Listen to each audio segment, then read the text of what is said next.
Good morning, everybody. Welcome to another episode of QRA Live with me, your host, Jimmy the Acu Sensei.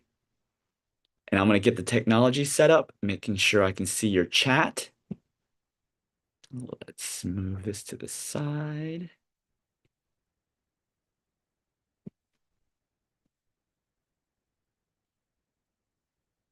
Awesome. And as people start logging in, I'll go over the disclaimer. Mainly, this is for YouTube and Google. Need to give this disclaimer, otherwise they will shut down this channel. Everything that I share with you today is not medical advice. I am not a physician. I am not trained to prescribe medication. I am not trained to do surgery. So I will not advise you. And none of this is advice for you. You always need to talk to, um, you always need to talk to your practitioner, your family doctor, before you implement anything that I say to you today. Um, this is just pure experience. This is not things that I read from a book. Pure experience about patients. What we do with our patients that we currently treat. Um, and we have treated thousands of patients. And so, yeah, so this is not I did not go to PubMed, read something, and I'm just sharing information, or if it's some meta study. This is the best type of research. So when people ask you about, oh, has that been tested, or where's the research behind that? Well, what type of research? The research that I like to do is act on physical, real life patients, right? Not patients not, just animal studies or even patients in the laboratory. Pharmaceutical companies, they do tests and they bring the people in to a facility, and they live in that facility for, weeks and months. That's not real life research because those people are not living their daily lives. What's the best research is people living their daily lives, right? At least that's just for me. All right. So, good morning, everybody. Good morning, Maria, Dolores, Anna. Thank you for joining in. And Maria has already put in. So, put in to the chat what you want me to discuss or show you a QRA. I will show you a QRA quick restorative acupressure. Now, we do QRA acupuncture in our clinic. I will show you where we put the little pins. That's where you would apply the pressure to get similar results. It's not the same, but it will get similar results. It's not long term. It's not going to fix your problem. To fix your problem, you have to first figure out what's the root cause. Okay, so let's dive in. Because Maria already has ED and no libido help, please. Okay, so I am assuming, Maria, it is not for you. It is either for someone, a male that you know, because erectile dysfunction, right? So erectile dysfunction. Um, Obviously there is a hormonal. Some of the common hormonal ones, people think it's low testosterone, right? And it could be, or it could be an imbalance. So men also have some, this is, men also have female hormones, okay? If you didn't know that. I'm laughing because I've done a few hot flash reels, and some women they criticize me for being a male talking about hot flashes. Um, Men have hot flashes too. Hot flashes are not only in women. Men have hot flashes. Kids have hot flashes, okay? So, which means we have female hormones, we have estrogen, we have progesterone, just very low amounts. Okay. So when a male has ED, erectile dysfunction, it could be majority of the time it's a low testosterone, right? But sometimes it could be high estrogen. So our testosterone levels should be this high. Um, uh, I'll say testosterone level should be this high. Our estrogen level should be this high. This is a balance for men, right? This is a balance for men. This is what we call balance. Balance is not this. Balance is this. Testosterone elevated, estrogen low, right? What if the estrogen comes up like this? Well, there's already imbalance right there, right? Even though the testosterone stays at the same level, but the estrogen level comes up to here, guess what? That's an imbalance. Even if it's side to side, testosterone, estrogen, if it's the same levels, it's the same. Okay. Worse, estrogen is elevated, testosterone is testosterone stays the same, but estrogen shoots through the roof. This is also imbalance. All of this scenario, testosterone was, let's say testosterone was like 800. It stayed at 800, but the estrogen levels were different, right? That can also cause ED, right? There's also a nerve problem, right? So if you're the person you're trying to help, if they have a spine problem in the lower back spine, and the lower back spine, the nerves come out of the spine, right? The nerves, the nerves come out of the spine and they go to the penis area, right? That could also be a problem, right? And so now hormonal problem could also be it's not just the testes. We know the testes are the organs that produce majority of our testosterone, but as we get older, as men get older, that also decreases. So another organ steps in to help out with secreting, producing testosterone. That's called your adrenal glands. You need to stimulate your adrenal glands. You see, this applies to men and women. Just because men and women are different physically, chemically, there's a lot of similarities, right? And so after when men get older, let's say into their 50s and 60s, the testes produce less and less testosterone, but also the adrenal glands step up to help out, just like women, right? It's no different. So that's a hormonal. Maria, I'm just letting you know all the different possibilities to dive into. The worst thing you can do is to have that person take some type of ED medication, what is the name will pop into my brain. I'm sorry. But or the worst thing is to go get some testosterone injections. That's not solving anything. Okay. That's giving them temporarily the ability to have a libido, but it doesn't solve and it actually hurts them long term. Okay. So it's not just about testosterone, just the hormone testosterone. So I talked about the balance. So testosterone hormone, right? The testes not producing enough, or the estrogen is too elevated, the estrogen imbalance. So you need to figure out, you need to suppress that estrogen production, right? You will notice this in men. When men have too much estrogen, this is what they call man boobs, okay? Their breast, it becomes really like a female breast, right? It actually looks like it. I have seen some patients with that, right? And so it's an estrogen problem, right? So you need to figure out what is producing a lot of the estrogen. A lot of the times, not all the time, the men who have low libido, ED, and have man boobs, they're typically obese. They typically are, they have gained weight because fat cells secrete estrogen, right? So by decreasing the fats, that's why, when you it's suggested men should go lift weights. By lifting weights, you can decrease the fat cells producing estrogen, causing that imbalance, right? So I won't go through all the different scenarios because we got some other people listing some things they want me to help with. So I'm just letting you know all the different scenarios. It's a complex thing, Maria. Do not go to a urologist and just get testosterone injections or testosterone pills or get some ED medications. Those don't fix anything. They're all temporary and they make that person, that man, worse. They make their testosterone libido problem worse, okay, in the long term. So if you really want to help truly care for that person, don't go for these short-term gains, right? Because they damage them. The last thing I'll share with about ED and libido is the brain. Where is the pituitary gland? You don't need to know what that means. It is a gland. It's called your master hormone gland. Your master hormone gland is what stimulates, controls all the hormones that are getting secreted in your body, including testosterone. That's a concern. Does the person you're helping, do they have a do they have a tumor on their pituitary gland, a growth that can disrupt the testosterone ED libido problem? Okay.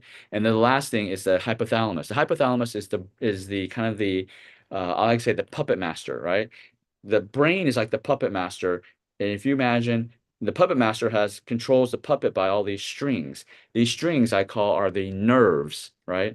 So the hypothalamus really controls, sends message to the pituitary gland, which is your master, your endocrine, your your hormone. It is your endocrine, but I'm trying to use layman terms. Your hormone, master hormone producer. So the conductor tells the hormone producer what to do. So if the conductor is messed up, like you're all stressed out, that person's stressed out all the time, that's going to stress out the conductor. Okay?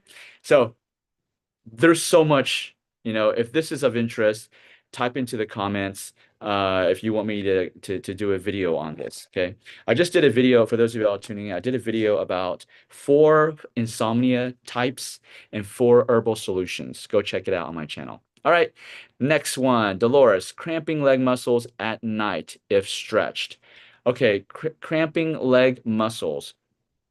Again, you have to find the root cause, but you can do the stretches, you know, uh, before you go to bed. So Dolores, before you go to bed, you want to do these type of exercises, simple exercises like this first. Pull back, forward. Actually, I just did a reel. It's called the hook and row. Hook and row, right? So you want to do this hook and row. And what you're doing is you're relaxing your muscles and your tendons and ligaments. You do this while you are in bed. So when you are sleeping, while you are in bed, do this, okay? Hook and row, right? Okay. Now, this doesn't solve the root cause. It doesn't prevent them from happening, but I mean, it can prevent them from happening every night, but it doesn't solve the root cause. So that's one exercise you can do, right? Another one is this is a QRA. So the legs, the arms image the legs. So what I would do is either you or you have a loved one or a spouse, your kids, whatever, just massage your arms as well. They can massage your legs as well, but just to get that blood circulating, okay? Now you want to go up and down your legs, up and down your legs. The arms, it doesn't matter. And you just want to grip all over the arms, okay? All over both arms, right? Just massage everywhere in your arms, right? This is a good actually sleep routine, right? This can actually help you relax too. So this is a good sleep hygiene. So you want to just massage your arms, and these are for the cramping legs, okay? Cramping legs. Massage your arms and your legs and do that, okay? And one last thing I will share with you a tidbit. And I've once in a while I get these cramping legs at night when I stretch. It's when you stretch, right? You're sleeping and you're trying to stretch and you're like, ah, right? One thing you can do is you will feel the cramp. A lot of times when you're at night when you're sleeping, uh, and you're stretching and your legs are straight and you feel like your cramp is coming on, one thing you can do, bend your legs. Just bend your legs. That typically will stop the cramp from coming. Okay. But these are all short term. You know, you have to look at what's the sign, that what's the cause, right? And then some other causes, these are not the root cause. I'm just working my way backwards. So these are short term, they can temporarily help you relieve it. Then let's go back one step. What caused the cramp? Sometimes it is electrolyte imbalance. I get them after I've exercised a lot. So I've lost a lot of salt, water, so electrolyte imbalance, right? So one thing you can do is to drink some electrolytes during the day, and just a little before you go to sleep, right? But definitely drink water throughout the day. You're probably dehydrated and you've lost a lot of salt. and especially elderly. So most of our patients are 50 and above. What we see is they take a lot of medications, especially if you're on blood pressure medications. They can cause cramps, side effects, right? Every medication causes side effects. Okay, even if you don't feel them, they're causing them. But one co is like potassium sparing diuretics. Those cause electrolyte imbalance. So you can get an electrolyte. What we do for our patients for symptom relief, we give them some electrolyte packets that they just mix with water. Don't get Gatorade. Those are just sugar. So those are making things worse, right? They help one thing and hurt another. Don't do that. Um, so we give for temporary relief, we give the electrolyte packets. Now, to fix it, you need to get some blood work. You need to find someone who, like what we do, I created something, a diagnostic called functional pulse diagnosis.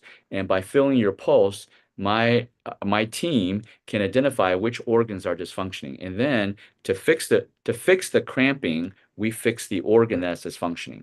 Right. But we do all these, we recommend all these things that I'm telling you right now. We recommend all of these things to our patients, right? Because everybody wants symptom relief, quick symptom relief. So we provide that, right? We do it with our QRA acupuncture. I just showed you some. So if you were to come to our clinic, my practitioners, they would be putting acupuncture pins in your arms, not your legs, for your leg cramps. That is QRA. Okay. All right. Let me hope that helps, Dolores. I'll walk daily, and now I'm at 70. Oh, yeah. So see, um, Dolores, yeah, if you check, I don't know if you are taking any blood pressure medications, right? There's many medications. I don't know. There's so many medications, so many side effects. I don't know. I don't have it memorized. But you can go to like drugs.com and search, right? You walk daily, which is good. Dolores, keep that walking. But what you need to do is you need to make sure your electrolytes are balanced. Okay. Sodium, potassium, these are they're not the root cause, but they are the effect. Something happened that caused your sodium and your potassium to be imbalanced, which causes you to cramp. Another one, I'll give you a clue, sometimes, many times, your liver function. The liver controls your tendons and ligaments. Western medicine, if you tell your physician, they don't know this and they'll think you're a weirdo. Okay. Um, but if when we fix the liver of our patients, their cramping stops. Okay. All right. One last one. Okay. Anna, eating a Mediterranean diet now in menopause. Wondering how I can reduce belly fat. I've been told it's because of the hormone depletion in my body. Is there something else I can do to lose it? Okay, so belly fat, it depends on where, Anna, where in your belly, okay? Where in your belly? So this is, let me let me kneel. Okay, so where in your belly? So here's my belly, okay? So where in your belly do you have belly fat, right? I'm assuming many women in menopause, at least the ones that come to our clinic, have this little what we call the pooch, which is down here, right? It's below the belly button, and it's really go down. It's really almost like right here, like a little pooch, right? If that's the case, that could signify female organ dysfunction, right? So have you had a hysterectomy or have you had your ovaries removed? Those would be the questions that I would ask you, Anna.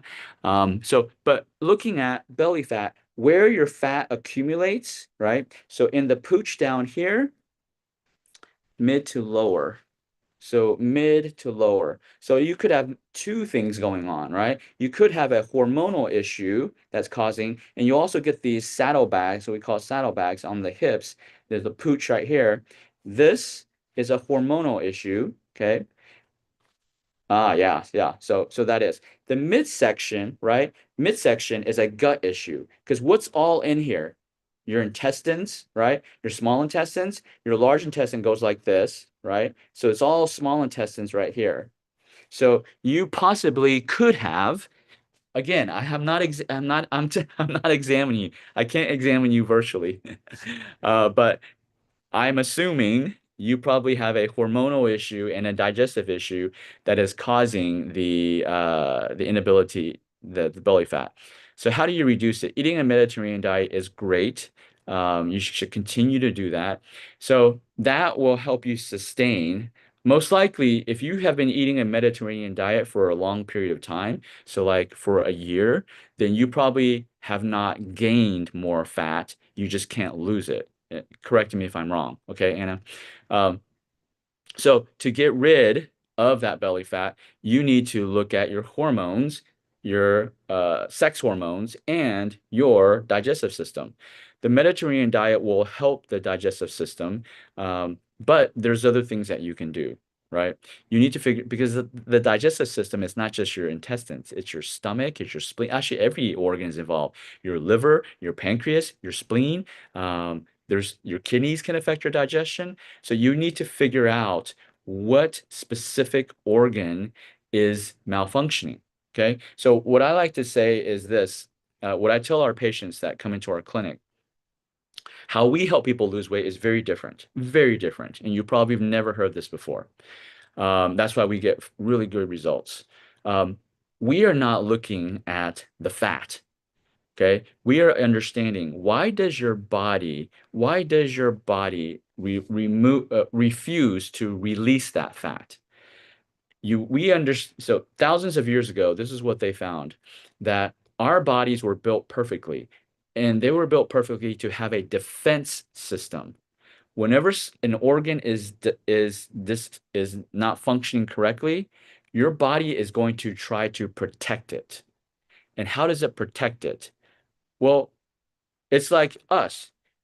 What if we got into a ball that was like a bubble, right? Then we could bounce everywhere and we wouldn't get hurt. That's what our bodies does. Our bodies put surrounds the dysfunctioning organ with fat. And as long as that organ is not functioning correctly, your body will always try to protect it. It will try to protect it and surround it with fat. That's why you can't get rid of it. That's why you could do those weight loss gimmicks and lose weight everywhere but your belly, right? You probably, I don't know, many people have experienced. They do the HCG diet, very low calorie diet. They lose a lot of weight in their arms or legs, their face, but they just can't get rid of their belly fat. It's because those diets do not fix organ dysfunction. So you need someone to figure out which organs are dysfunctioning. Blood work does help, but blood work is not everything. Blood work probably gives you 50% of the data, right?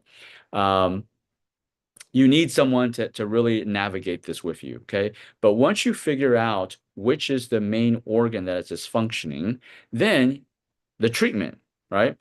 You need to start treating it. Treat the organ, not the fat.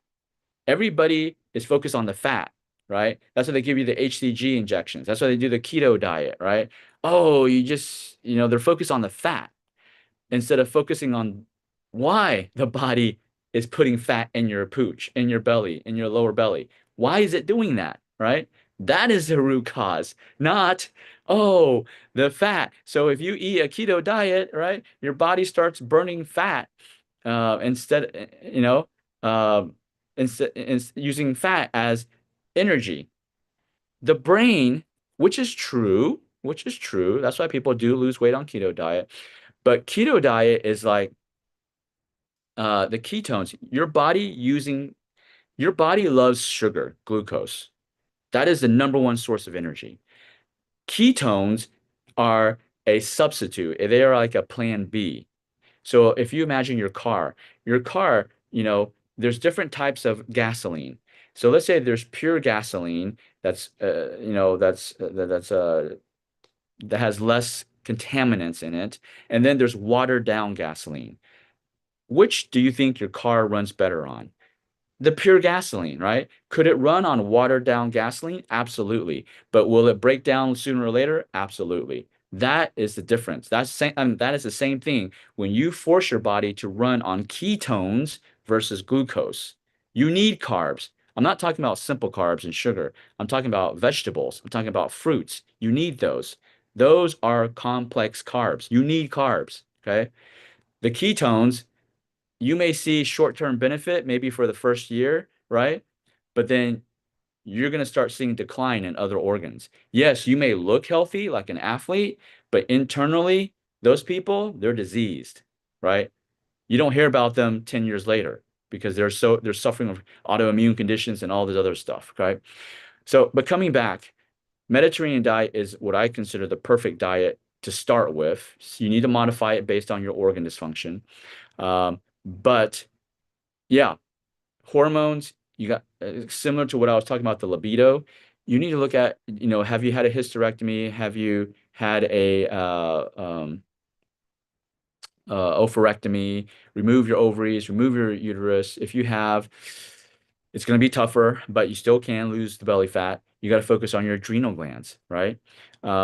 Exercise is great. You're active, great. That is good. It's good to be active. Depends on what you mean by active. Like here in the US, it's very sedentary lifestyle. I'm sitting up every day, on the computer. Whereas in Asia, and I was in Germany recently, we're walking everywhere, right? And that's just part of lifestyle. So those are the things you have. You have a hysterectomy. I'm assuming that's what you meant. Yeah. So you got to focus on your adrenal glands, and your adrenal glands are so sensitive to stress. So if you exercise, if you mean active, like you exercise a lot, that's not necessarily a good thing. Too much exercise can stress your adrenal glands. That's why we've treated a lot of, back then there was this workout craze called Orange Theory. Walking is great. Gym is good if you're lifting weights. Yes. There was a craze called Orange Theory. It was just like you can burn all your calories in an hour or something like that, right? And it was craze. And I still have those gyms around. There's like F45, Mark Wahlberg's F45, all of those things, right? They can damage your adrenal glands. We've treated many weight loss patients who exercise 5 days a week and can't lose weight.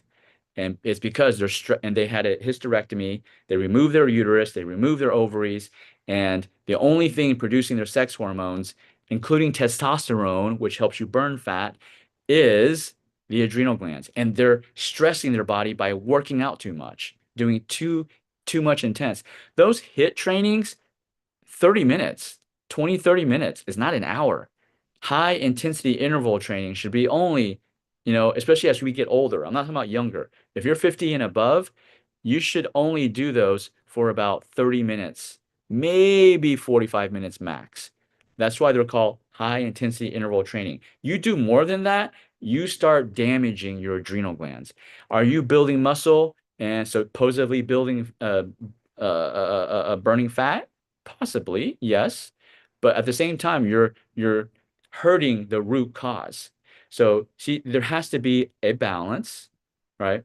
If you're going to do those HIIT trainings, either do it 30 minutes, right? 3 to 5 times a week, preferably 3 times. Um, and do walking. Swimming. Swimming is the best. Walking is second best. Okay. Walking, if you're depending on the pace that you walk, you need to walk. If you're walking a slow pace, if you can talk while you walk, you need to walk an hour. If you can't talk, you're like, I can't barely make a sentence. You can walk 30 minutes, right? I would do that every day. And here's another thing. I definitely not intense, more lifting weights and walking. Okay, good. Weights are good. Okay. Now weights, you don't want to do heavy weights, right? Again, if you're stressing your body, you're stressing your adrenal glands. You do want amount of stress, a little stress to increase muscle mass. But you don't want too much stress that it hurts your adrenal glands, which hurts your body's ability to secrete testosterone, which you need to burn fat. Okay? Especially for women. So you want to lift weights, you want to do more reps. Like what I'm doing, see, I'm about to turn 49. And so what I'm doing, and I'm still building muscle, but I'm doing a weight where I can do 20 reps every time. 20 reps every time. Okay. So it's nice and controlled. There's none of this yanking and jerking, right? So I'm controlling it very slow, 20 reps. So if you can't do 20 reps, you're using too much weight. Okay. This is for people 50 and above, what I recommend for longevity, restorative longevity. Okay. So, And I hope this helps you. You know, there's a lot more to this that we go into in our clinic, but that's I gave you an outline of what you can start. Okay. All right, guys. Thank you. Yeah, it's got my eye swelling. What to do? I'll answer a creative pie really quick. Too much rubbing, touching has got my eyes swelling. What to do? What is causing you to rub and touch? I'm assuming it's itching. I'm assuming your eyes are itching like crazy, right? So you got to solve that problem. What is causing your eyes to itch? Allergies, makeup, creative pie. I don't know if you're, well, men and women can wear makeup. So maybe lotion, right? Or scents, right? You got to find out what is causing your eyes to itch in the first place. And so that it is, you should not, you should try very hard not to rub your eyes. Your eyes are so sensitive. Like even when on your eyelids, you should not rub your eyeballs. Try not to. I know it's hard if you're itching. Try not to rub your eyeballs because you are causing trauma to your eyeballs, okay, as you are rubbing it. So try not to do that. All right, guys. Thank you, everybody. One announcement. I am leaving for Taiwan, and I will be there for a few months. So I will be changing this QRA live. It will probably in the since the Taiwan and also US is flipped. Like right now, it's 8:30 a.m. in US. It's 9:30 in Taiwan. So most likely I will switch to US nighttime to do these because it will be Taiwan early morning time to do this. So I will make that announcement. We'll have a post, but stay tuned. Okay. I'll do a post here on YouTube to let everybody know when the next week, next Sunday, the time will be different. That's my point. Okay. All right, guys. I appreciate you. Thank you for joining in.